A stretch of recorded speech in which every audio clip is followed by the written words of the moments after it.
For your coloured portrait drawing, I'd just like to go through materials with you. The first is your use of pencils. Now it's up to you what brand you use, but I'm going to recommend this brand here is called Castle. They're not too expensive and they are specifically for portraits. So that's one recommendation, but there are many other recommendations out there. And Surface, again, that's your choice, but this is another recommended surface to use, and that's Bristol Smooth Surface Paper.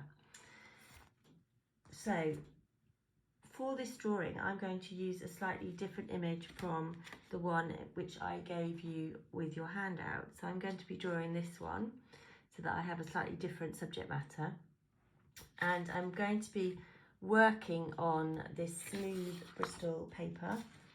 I've already drawn out quite a lot of the portrait because obviously in the time of the video I am not able to do the whole thing. So I'm going to talk you through what I have done and what I would like you to do. So the first section is to create your under drawing, and to do that I have used a violet coloured pencil. Okay. In the other video that I have done for you, I just went through the proportions of the face for you, and it does help for you just to have that guideline down the centre, both ways, horizontally and vertically. So once you've placed your features and drawn them out, you then are going to go back over your lines and refine them, and using the same violet colour, you're going to start to establish some tonal qualities on your drawing.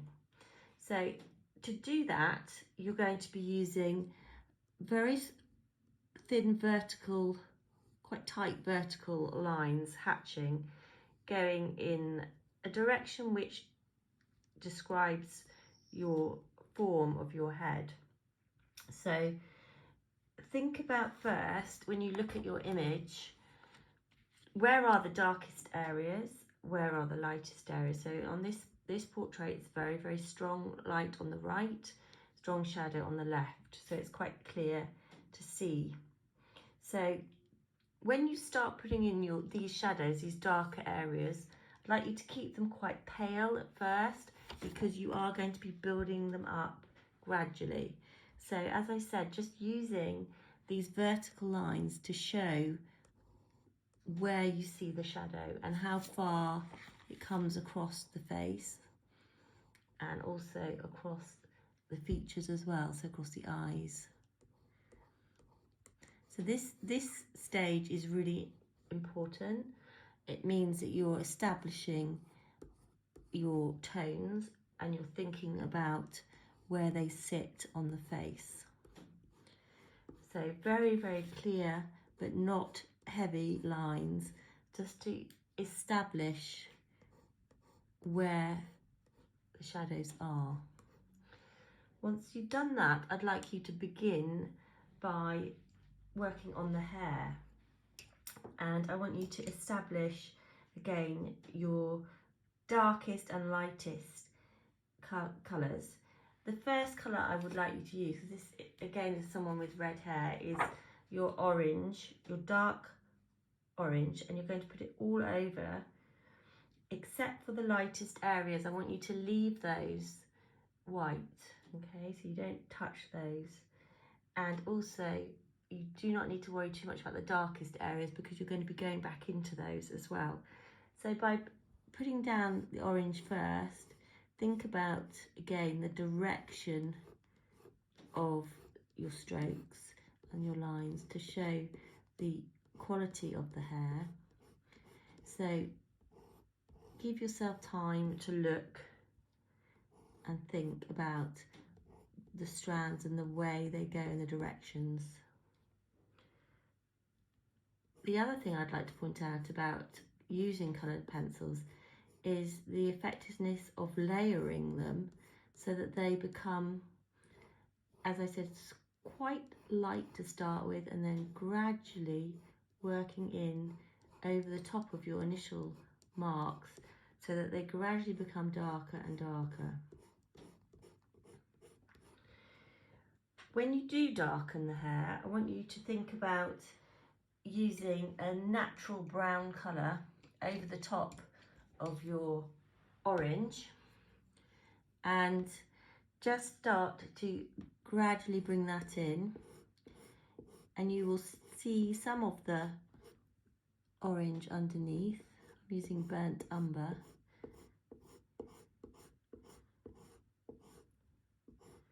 And that will show through, and that takes away some of the brightness, depending on the colour of the hair that you are drawing, obviously. But look carefully and you will see more than one tone. So I'm darkening the hair with a natural brown, and I'm also using going to bring in a darker orange as well. And finally I'm going to use some black, and to do that I'm just again bringing in gradual blending of the pencil. Now you can get blending sticks, etc., and I would advise waiting till the end and not to sort of lose your line drawing and your the pencil work through over blending.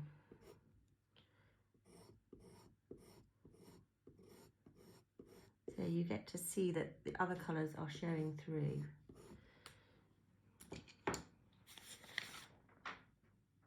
Then when you come to actually tackling the skin and the skin tone, I want you to work with the cooler colours first. So I'm going to ask you to look for, rather than your pinks, I want you to look for your cooler colours first. So still using the lavender colour that you used, I also want you to use an ultramarine blue and a turquoise green, and to look at the face to see where you see any cooler colours.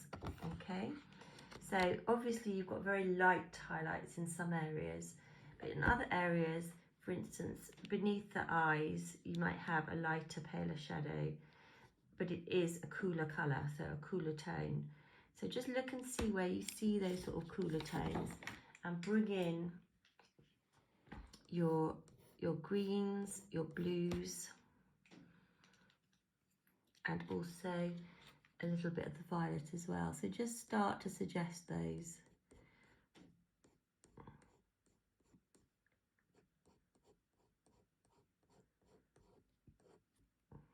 Again, I'm still using the vertical lines on top of each other, and it is a process of building up these lines very gradually. So when you're warming up the skin, you're going to start with the lightest areas first, and I'm going to be using more flesh tone colours, but I am also going to use a darker orange and a sort of pinky red as well. So what you're doing is just working into these lightest areas with your skin tone colours, and just sort of establishing which are the lightest areas and which are the slightly warmer areas. Okay, so we're warming up the skin now just by using, again, very sort of smooth lines, but they are starting to sort of curve and show the sort of sculpt the face.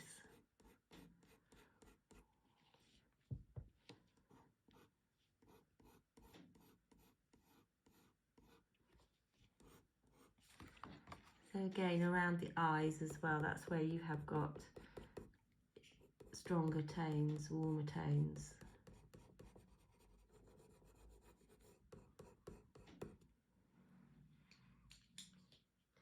So when you come to things like the eyebrows, you want to think about the direction of your marks, and remember what you're describing and the surface, the sort of that texture. So put that in carefully. When you come to actually working into the features, I would start with your black to work into your eyes, where the pupils are first, and making sure that you are really just clearly showing where the darkest areas are, and if you have light reflected, that you leave the paper white.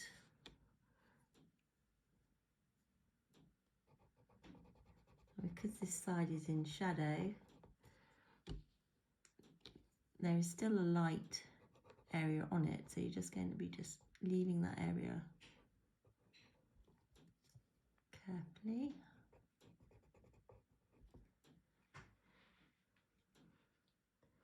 So the other areas I want you to look at are the nostrils, and I want you to put in where you see the shadow.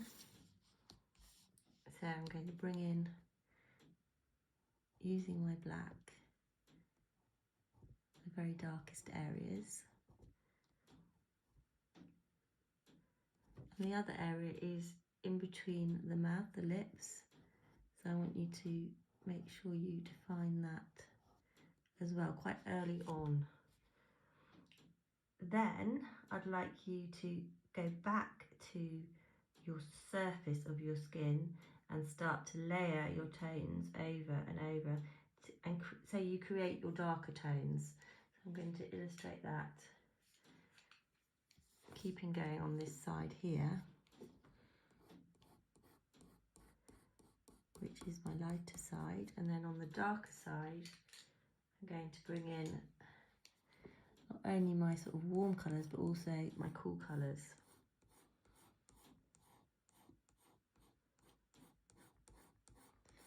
So my cool colours are my ultramarine blue,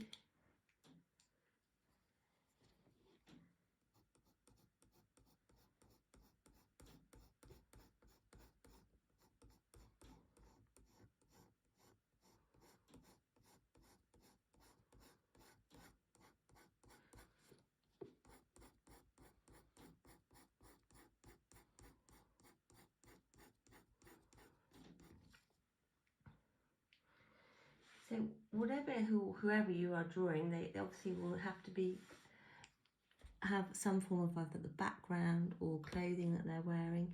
Make sure you put those in quite quickly too, so you establish your whole sort of tonal range on your piece. The thing on this one which is slightly that you have got is freckles, so those I would leave to the very last, and I would use a dark orange or a natural brown for those. So when you do start to put the freckles on, really carefully suggest them, but make sure that you are lightly putting them down so that they are sort of barely there. Now what I'm going to do is finish this drawing and share it on Instagram, no sorry, not Instagram, on WhatsApp, and let you sort of see the end result, because it's another long slow drawing, but it is one that is built up gradually. Now the one that you have got is based on this model. I've done a few others as well, so I'm going to show you those just so that you can see that you're not limited to subject matter.